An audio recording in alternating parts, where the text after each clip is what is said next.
Laporan utama Majalah Bali Pos edisi ke-95 menyoroti tergesernya konsep pariwisata budaya di Bali oleh pariwisata massal atau mass tourism yang menuai pandangan negatif dari sejumlah kalangan.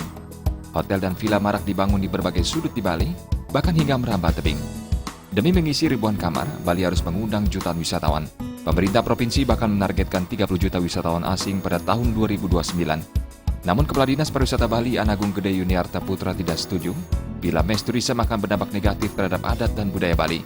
Sebaliknya, mass tourism justru dikatakan menguatkan adat dan budaya Bali. Yuniarta optimis adat dan budaya Bali mampu bertahan di tengah pesatnya perkembangan industri pariwisata selama ini. Namun anggota DPRD Bali Anagung Ngurah Adi Ardana tidak menginginkan Bali terjebak mass tourism. Pasalnya, Bali tidak akan lagi memiliki perbedaan dengan destinasi wisata lainnya di dunia. Ditambahkan, kerama Bali beresiko tergeser karena mass tourism menjunjung tinggi profesionalisme.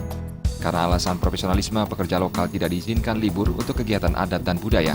Akibatnya, pekerja lokal akan tersisih dengan alasan sering libur. Ia tidak menolak perkembangan mass tourism.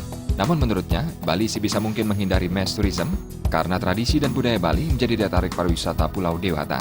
Beralih ke topik ekonomi, meski beberapa pengamat menyebut melemahnya nilai rupiah terhadap dolar Amerika Serikat hingga level Rp13.000 menguntungkan Bali, Dekan Fakultas Ekonomi dan Bisnis Undiknas University, Profesor Ida Bagus Rakeswardana menyatakan, kondisi ini justru membuat beban rakyat makin berat. Ditambahkan, kenaikan nilai ekspor dari Bali juga terbatas pada beberapa komoditas seperti tuna dan segelintir jenis kerajinan tangan.